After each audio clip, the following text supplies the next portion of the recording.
Alors, question du genre, comment peut-on savoir si on a fait tchouva sur une faute, si on a bien été pardonné après avoir fait, après avoir fait teshuva sur une faute? Si par exemple un homme il trompe sa femme, Chas Shalom bien sûr, mais qu'il fasse après une grande teshuva, comment il peut savoir si maintenant bien ça a été effacé, etc. Et aussi à quel degré faire tchouva? Un peu, beaucoup plus. Alors d'abord, on a un socle là, on n'a plus le Larousse. Alors on remercie beaucoup Chai Gozlan, un élève à nous qui est en France aujourd'hui, qui nous a envoyé ça, un socle comme de plomb, d'accord, par l'avion. On remercie beaucoup.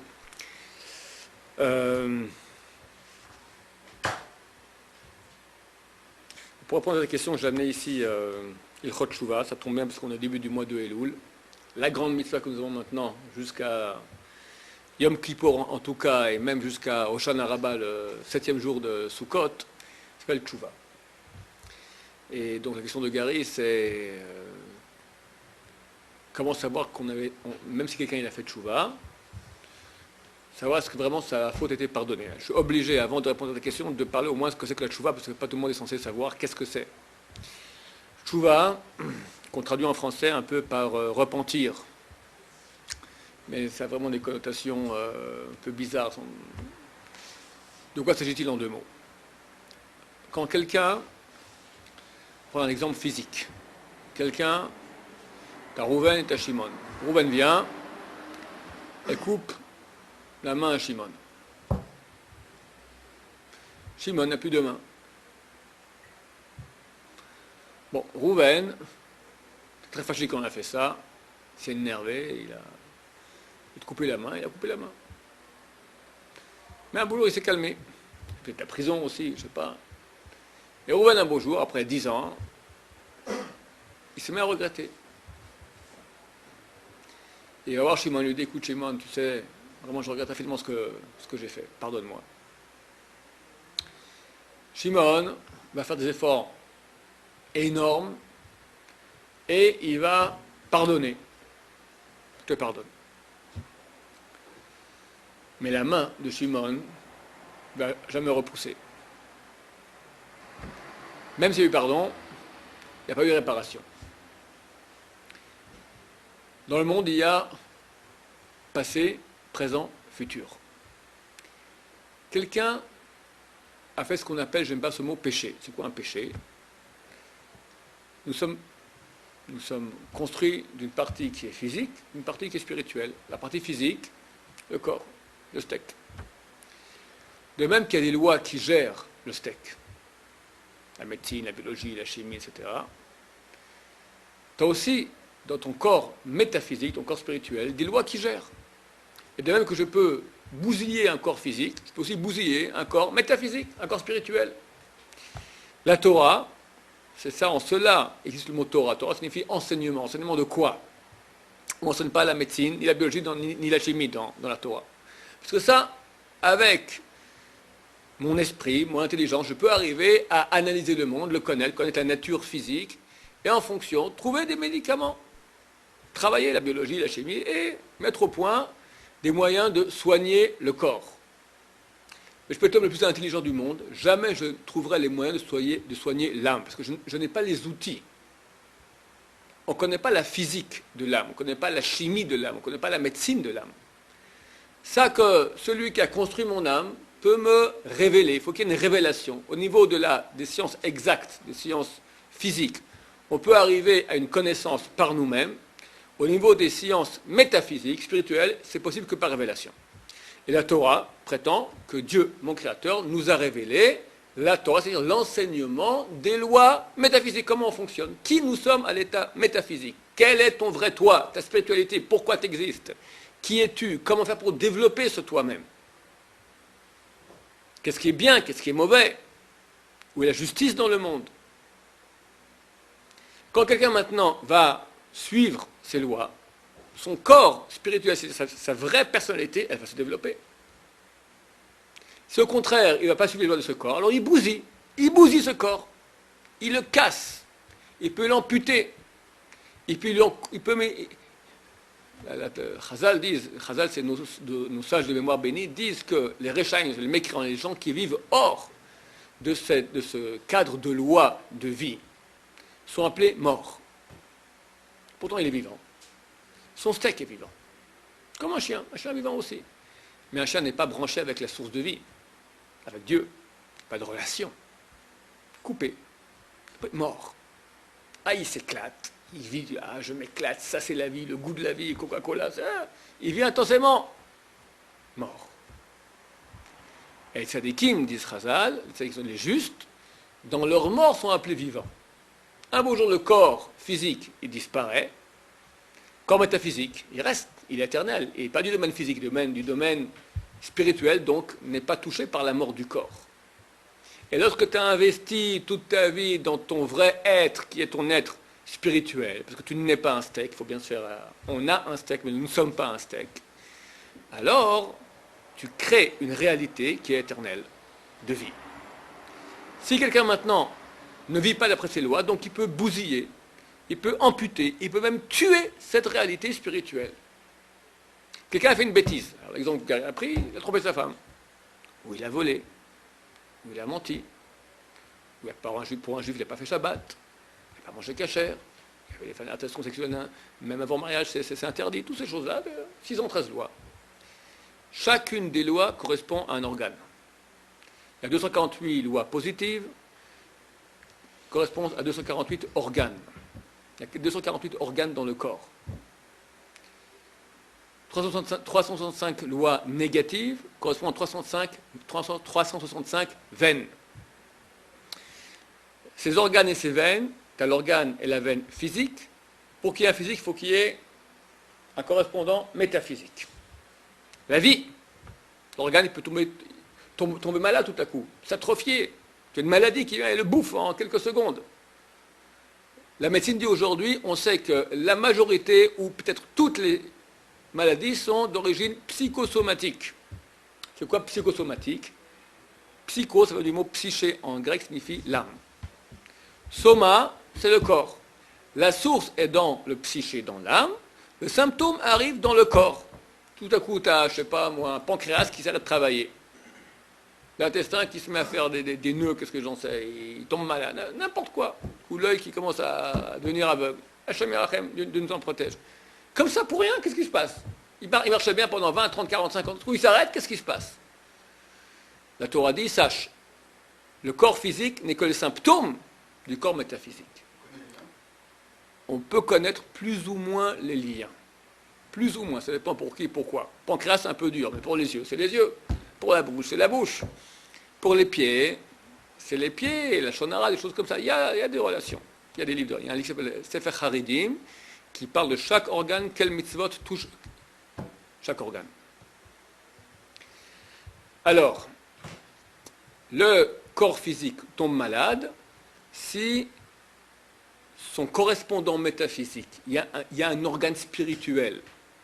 Tu as un estomac physique, par rapport à lui, tu as un estomac métaphysique.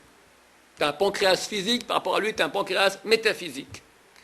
Quand le pancréas métaphysique, il est plein de lumière, il reçoit un flux de vie de Dieu. Alors le pancréas physique, il vit aussi.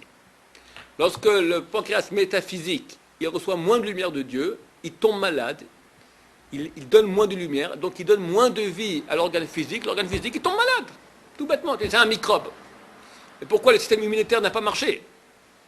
Il y a des microbes partout. Pourquoi un tombe malade, l'autre tombe pas malade? Les deux sont passés dans un même endroit où il y a des microbes. Un, le microbe l'a bouffé, l'autre, il n'a pas bouffé. Comment ça se fait? Parce que cet organe physique était faible. Pourquoi il était faible? Parce que son organe métaphysique correspondant était faible. Pourquoi il était faible? Parce qu'il manquait de lumière. Chaque mitzvah qu'on fait agit sur un organe. Maintenant, tu me poses la question, est-ce qu'on sait? Alors j'ai dit plus ou moins, mais il ne faut pas commencer. Des fois, tu verras... je sais pas, des grandes tzadikim, de coup ils s'ouvrent maintenant et ils deviennent aveugles. Alors, à se dire que quoi, la pauvreté d'aller voir des filles dans la rue? Non. Il y a beaucoup de raisons qui font, comme on a expliqué des fois à des cours, qu'aujourd'hui, il y a un estirpanim, Dieu se cache. Donc, il y a, des fois, il paye pour la génération, des fois, c'est une réincarnation de quelqu'un. Bon, on ne peut pas savoir... Ok, mais quelqu'un normal. La seule personne qui peut sincèrement faire son introspection et savoir pourquoi ça vient, c'est le malade lui-même. On doit l'aider. On doit l'aider. Mais dire c'est ça, le seul qui peut dire c'est ça, c'est la personne elle-même. Elle sait qui elle est, elle sait ce qu'elle a fait. Et quelque part, elle est en relation avec Dieu qui lui fera des signes, des choses. Attends, il ne faut pas non plus tomber dans des psychoses de signes. Les gens, ils vivent avec des signes des fois, et ils devaient complètement fous des signes, des signes, des signes. Non, non, restons calmes, les pieds sur terre. Maintenant, quelqu'un, il a fait une grosse bêtise. Il a bousillé son organe spirituel. Des fois l'organe spirituel, il est bousillé, l'organe matériel, il reste en bonne santé. Ça arrive que Dieu laisse la santé à quelqu'un, on a parlé de ça hier, lui donne tout dans ce monde-ci, pour le retirer de Olam Haba. Pour dans le monde d'éternité, tu n'auras rien. Je te paye maintenant la monnaie que tu comprends. Tu comprends, toi, maintenant, tu veux les profits de ce monde-ci, tu veux l'argent, les bagnoles, etc. Prends. Mais dans le monde de vérité, dans ton monde spirituel, tu n'existes plus. Ça existe aussi. Donc on va lui donner un flux, malgré qu'il ne mérite pas ce flux. On lui donne en tant que déjà récompense de ce qu'il aura dû recevoir pour les petites missions qu'il a fait durant sa vie. Donc on ne peut pas toujours dire qui, quoi, comment. Mais en général, ça fonctionne comme je suis en train de le dire. Que si maintenant un organe physique tombe malade, c'est que à la base, l'organe métaphysique correspondant, il a moins de flux de lumière. Quelqu'un maintenant, il transgresse un péché de la Torah. Donc l'organe correspondant à ce péché est touché. Il arrête d'être lumineux, il devient obscur. Nous-mêmes, tous les matins, il faut savoir qu'on a une lumière qui nous entoure, qui nous empêche de faire des mitzvot, qui nous protège, une sorte d'armure de lumière. Tous les matins, elle revient toute neuve, parce qu'on est en forme. Tu es fatigué, tu dors quelques heures, alors pourquoi repose-toi sans s'endormir, tu vois que tu es crevé. Pourtant, le muscle était complètement immobile. C'est plus que dormir, c'est pas que le repos physique, c'est beaucoup plus grand. Ton âme qui était salie de tous ses péchés d'une journée, elle monte là-haut, elle reçoit un nouvel habit de lumière tout propre. Elle redescend avec un nouvel habit de lumière. Carrément une autre partie d'âme. Si on transgresse une loi d'Erabanan, cette lumière s'affaiblit tout de suite. Si on transgresse une loi d'Oraita de la Torah, et des lois d'Erabanan, des lois de la Torah, c'est deux sortes de lois, alors cette lumière, elle disparaît, elle part tout de suite. Elle était très vulnérable pour faire encore se salir aujourd'hui. Donc tous les jours, on reçoit une lumière comme ça. Et il y a deux comptes. Le compte des mitzvot et le compte des averot, c'est différent. Je vois maintenant de l'armure de lumière contre les péchés. Au niveau des mitzvot, quand tu fais des mitzvot, tu amènes de la lumière, mais pas forcément du même type de lumière. Pardon ? La conséquence tu me poses la question, quelle est la conséquence si on n'a plus l'armure de lumière? Alors je vais dire rapidement, tu deviens beaucoup plus vulnérable à faire d'autres péchés aussi. Tu es moins branché avec Dieu, tu es plus attiré par la matière. Et quand on est attiré par la matière, on fait n'importe quoi, on ment, on vole, on regarde ce qu'il ne faut pas regarder, on touche ce qu'il ne faut pas toucher, etc. Maintenant, quelqu'un a bousillé cette lumière, son organe, sa lumière, sa journée, d'accord? Il dit, je regrette. Bon, tu es très gentil, tu regrettes, mais dans le monde, il y a, comme je dis, passé, présent, futur. Futur, tu peux encore le gérer, il n'est pas encore arrivé. Le présent, tu gères, il est présent. Le passé, il est mort, il est passé. Tu as fait une bêtise, tu as coupé la main à Shimon, jamais elle va repousser. Tu as fait une bêtise, tu as retiré la lumière de ton âme spirituelle, tu as fait un grand péché, tu as fait Chilul Shabbat, tu as couché avec une femme interdite, des choses qui sont très graves. Les dégâts, ils sont gros, hein, gros. Il y a des péchés qu'on dit un lochel comme il n'a plus part au monde futur, ça veut dire qu'il a tout coupé, mort. Bon, un beau jour, tu puisses bien regretter. Mais les mains ne repoussent pas. Tu regrettes, c'est très gentil, dans le ciel on te pardonne, tu es un gentil garçon. Mais mort, tu restes mort. Gentil mort. Dieu a fait avec nous un chesed extraordinaire. Une bienfaisance, un acte de bonté extraordinaire. Ça s'appelle la tchouva. La tchouva est une des 7 choses qui a été créée avant que le monde soit créé.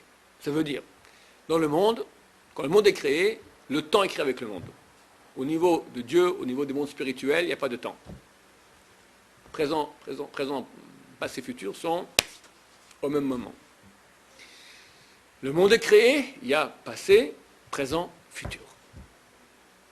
Donc, d'après ces lois du temps, tu as fait une bêtise, elle est irréparable. C'est passé, terminé, indélébile. Dieu nous dit, la tchouva a été créée avant que le monde soit créé. C'est-à-dire qu'elle est au-dessus des lois de ce monde.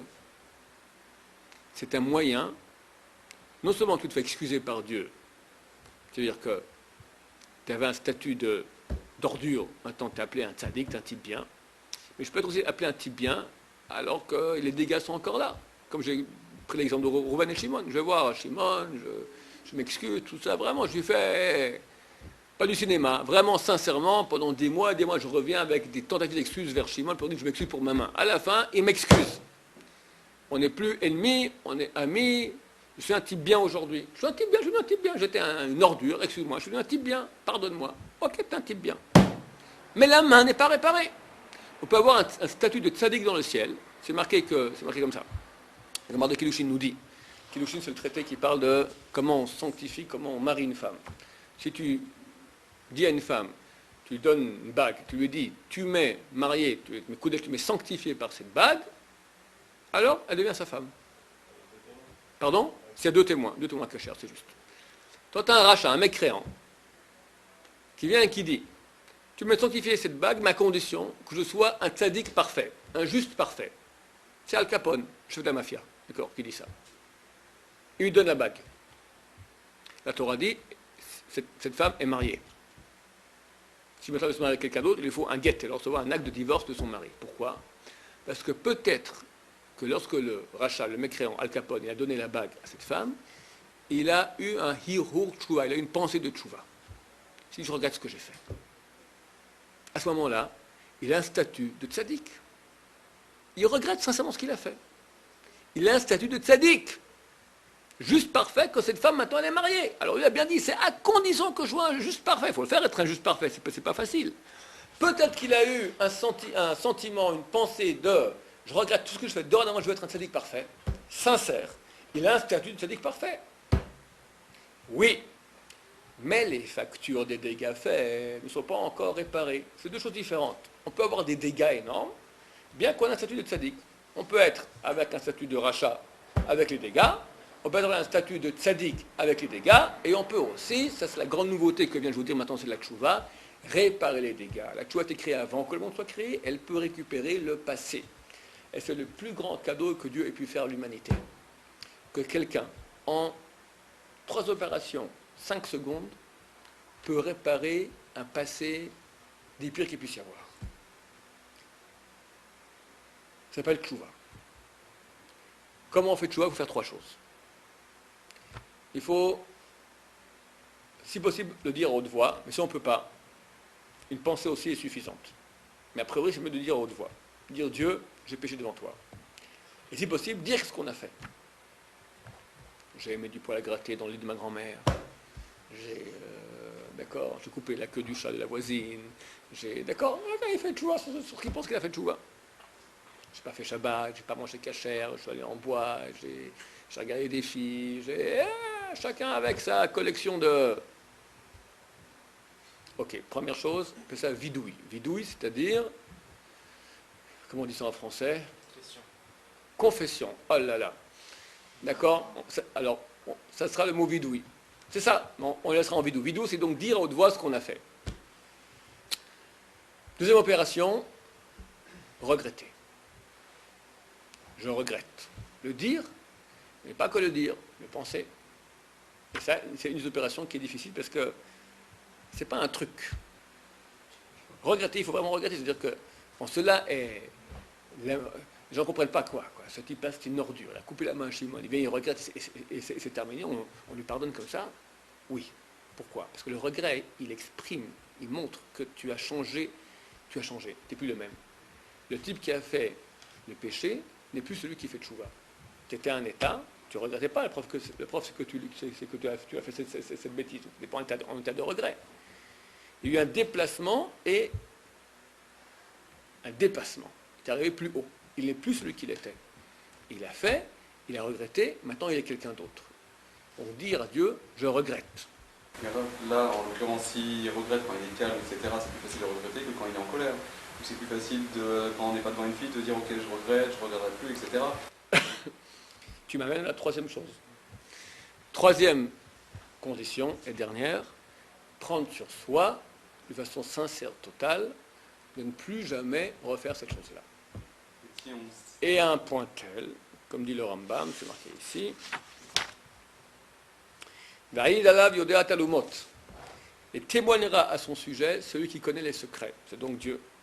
Shorashuv lezeh achet laolam, qui ne fera plus jamais ce péché pour l'éternité. Dieu doit témoigner que plus jamais je le ferai. Les gens comprennent des fois mal, ils comprennent. Dieu il voit le futur. Donc, c'est-à-dire que maintenant j'ai pris une décision tellement totale, ça je ne toucherai plus de ma vie. C'est fini. La langouste, jamais. D'accord? Maintenant, qui peut vraiment témoigner que plus moi je ferai une chose pareille? Dieu qui voit le futur. Et si peut-être dans 30 ans maintenant, je remange une langouste, un yetzera, et je remange une langouste, alors ma tchouva n'est pas valable. Vu que Dieu qui voit le futur ne peut pas témoigner, il voit que je vais la manger dans 30 ans, dans 3 mois ou dans 30 jours. C'est faux. C'est faux.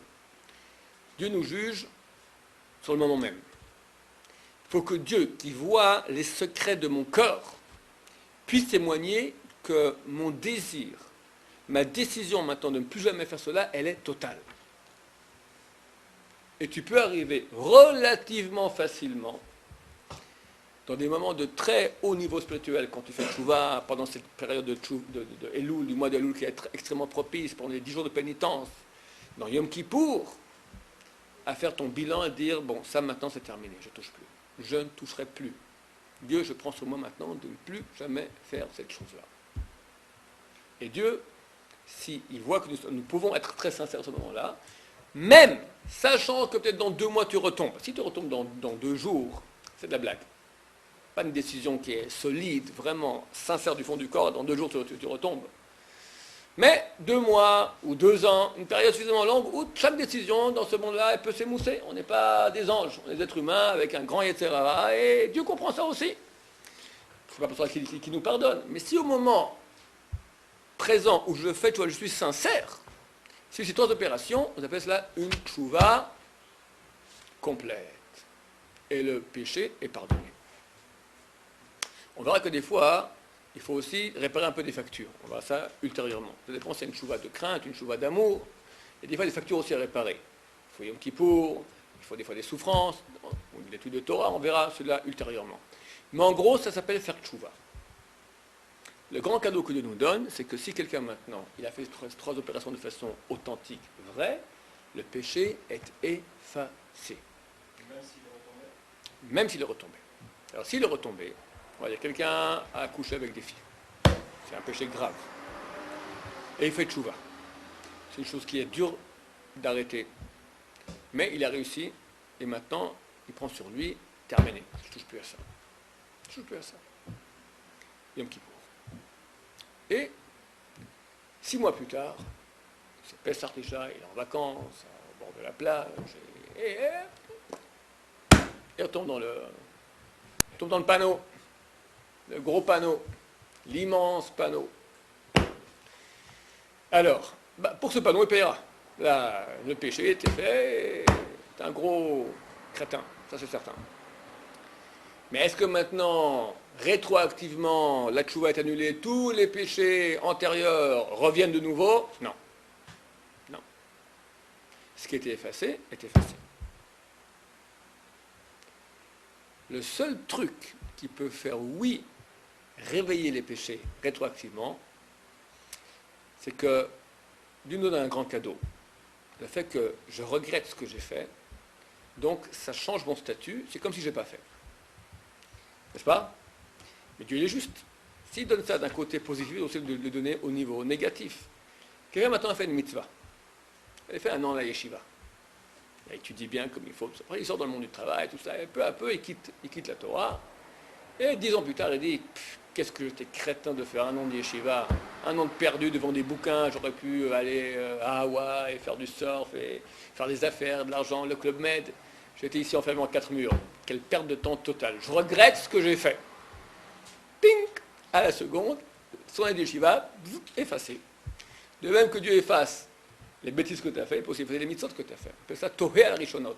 Celui qui regrette les choses premières qu'il a fait, les mitzvot qu'il a fait. Si quelqu'un il a fait tchouva, et il a pris sur lui, fini, moi et fille, je ne touche plus jamais. Il a dit son copain, toi, tu es mon témoin, voilà, moi je prends, c'est terminé. D'un coup, le copain le revoit à Pessah, sur la Côte d'Azur, avec une fille comme ci, une autre comme ça. Et je croyais à Yom Kippour, tu m'as dit, terminé là. Allez, la tchouva, ils m'ont bourré la tête, les rabbins, tout ça. Je regrette que j'ai fait tchouva. C'est des bêtises pour moi, je regrette que j'ai fait tchouva. Ah, tu regrettes ta tchouva, donc de facto, ta tchouva elle est effacée, donc de facto, les péchés reviennent. Maintenant, pour venir à la réponse, tu regrettes.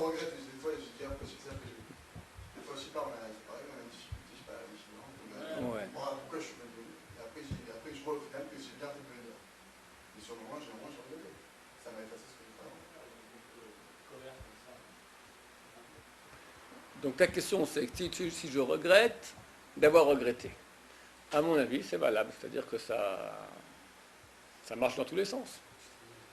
Et grave, si on ne se sent pas assez fort d'arrêter quelque chose. On dit par exemple arrêter de regarder les filles. Bon, alors ça c'est le cas d'à peu près nous tous, d'accord? C'est-à-dire qu'à Yom Kippour, on est comme des anges, on est pas dans ce monde et on prend sur nous sincèrement.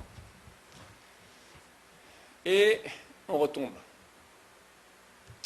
La première année, bon, je suis retombé. Deuxième année, je me retrouve avec le même dossier. Les filles, la shonara, les filles, pas regarder les filles, la shonara, bitul Torah, les dossiers classiques. D'accord? Bon, à ce coup-là, vraiment, mais c'était pas suffisamment. Tu vois, ça n'a pas tenu. Moi, je refais tout va à fond. Tac. Et rebelote, tu retombes. C'est pas sincère alors, c'est que il fait toujours faire la shonara et il refait la shonara. C'est pas ça. Si c'est sincère, c'est sincère. Mais une décision peut s'émousser. Si c'est 2 jours après, une semaine après, c'est rien. Durant l'année, non, ça se peut. Tu es vraiment très sincère et tu retombes 6 mois plus tard. Ça arrive. C'est 12 jours après, 2 jours après, 10 jours après, c'est rien, c'est de la blague. Si tu tiens un certain temps, je ne peux pas dire de date, d'accord, mais un certain temps, et tu retombes, ça arrive. Quelqu'un, il a pris sur lui, et tout dépend de qui quoi. De quel péché. Il dit, je ne ferai plus jamais de casse de ma vie, d'accord, de nouveau, il fait un casse de nouveau. Bon, ça. Mais il va dans les plus jamais de ma vie je regarde une fille. D'accord, il va à Paris. C'est presque mission impossible. C'est extrêmement dur. Pas parler à la shonara. C'est très dur. Quelqu'un qui est pas. C'est très dur. Des choses qui sont très dures dans un niveau. Comme plus tu te rapproches de Dieu, plus les niveaux sont très très fins. Donc, qu'est-ce que je disais? D'année en année. Ah. Après 10 ans, après 20 ans, tu auras ton même Kippour, tu as le même dossier d'il y a 20 ans. Tu dis, bon, alors j'ai fait tchouva, j'ai refait tchouva, j'ai refait tchouva, et de nouveau je fais ça. Alors, il est certain que ce n'est pas noir ou blanc. J'ai bien dit, quand on fait ces 3 opérations de façon sincère, alors c'est une tchouva complète. Mais une tchouva qui est incomplète. On voit des cas classiques. Bil'am. Bil'am, c'est le prophète non juif dont on parle, c'est marqué à la fin de la Torah, c'est marqué Velo kam od Moshe b'Israël ke navi, Velo kam navi od ke Moshe b'Israël. Il ne s'est plus levé un prophète aussi grand que Moïse dans Israël. Chazal disent dans Israël, dans le peuple d'Israël, ne s'est plus levé un prophète aussi grand. Mais dans les peuples de la terre, oui, Bil'am, c'est un prophète de calibre aussi grand que Moïse, s'appelait Bil'am.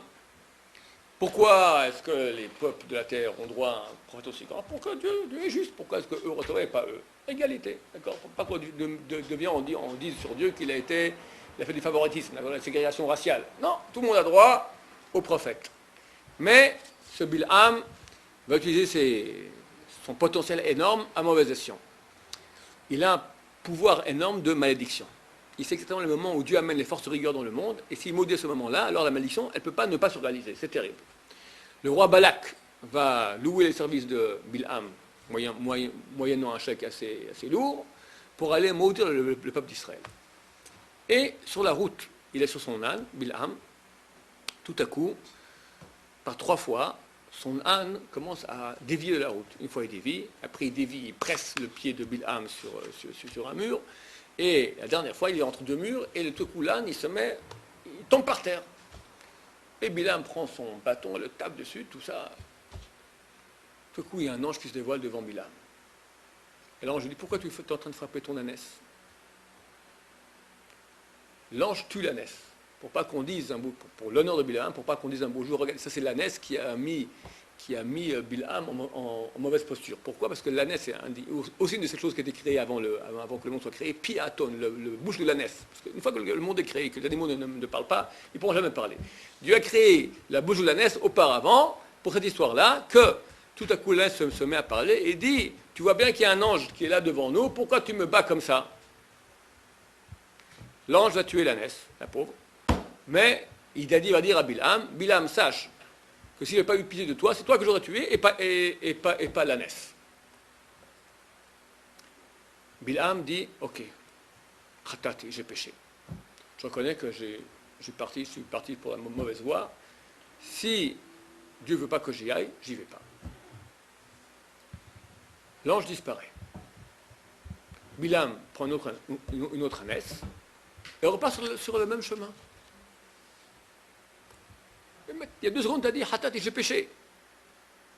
Tu dis, j'ai péché, tu continues à faire le crétin.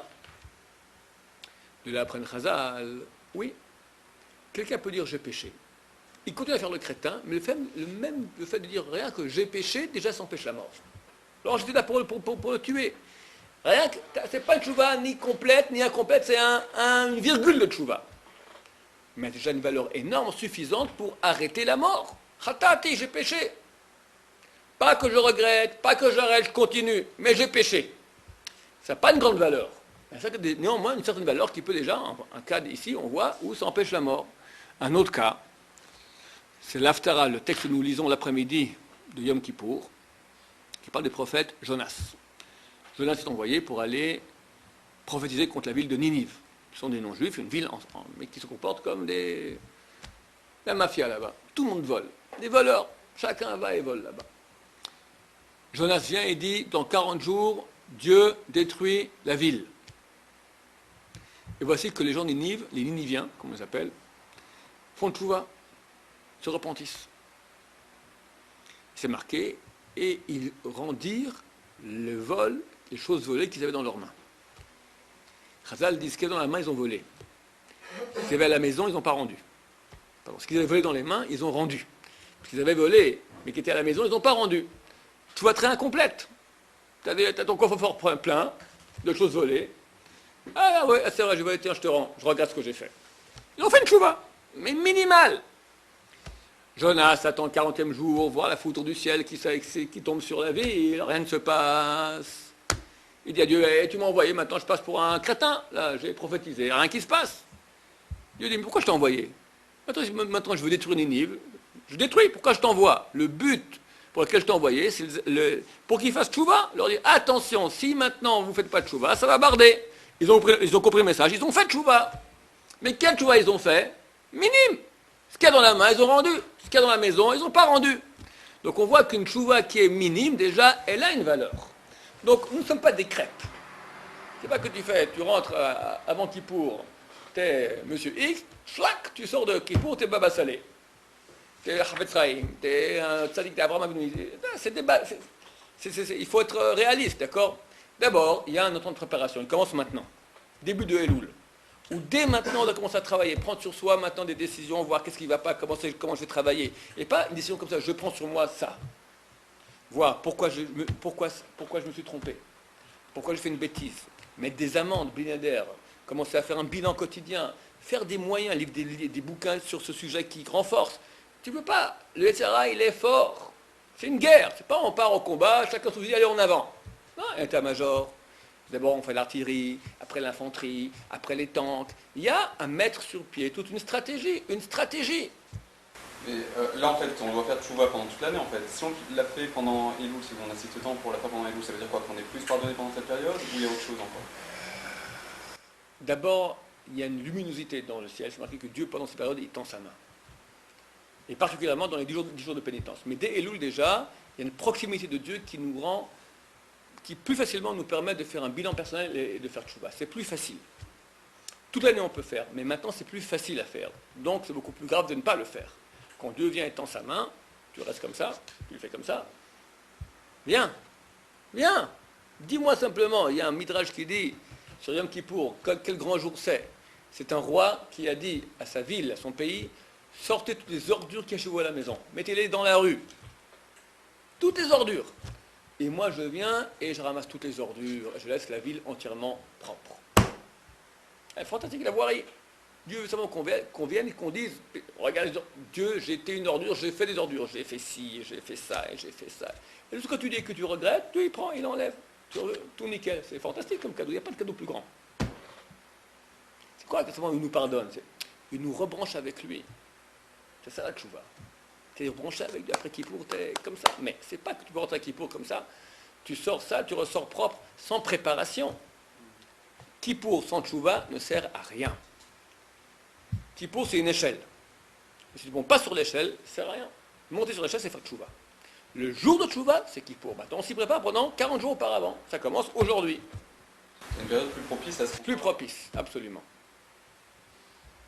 Tellement propice que durant les 10 jours de pénitence, c'est marqué que le jour de Rosh Hashanah, les livres de comptes s'ouvrent. Tu as 3 livres. Le livre des tzadikim, des justes, le livre des rechaïm, des mécréants, le livre des moyens. Ceux qui sont tzadiks sont signés directement, on les signe dans le livre de la vie. Ceux qui sont rachats sont directement, on les signe dans le livre de la mort. Ceux qui sont moitié-moitié, alors ils sont suspendus jusqu'à Kippour. Tu as 10 jours entre Rosh Hashanah et Kippour. Le jour de Kippour, s'ils ont fait tchouva, on les pardonne, c'est-à-dire qu'ils ont plus de mitzvot, on les pardonne, ils sont inscrits dans le livre de la vie. S'ils n'ont pas fait tchouva, on les inscrit dans le livre de la mort. La question que tout le monde pose, ne se comprend pas. C'est quoi quelqu'un qui est un moyen? C'est quelqu'un qui est moitié-moitié. Autant de mitzvot que d'avérotes, de bonnes actions que de mauvaises actions.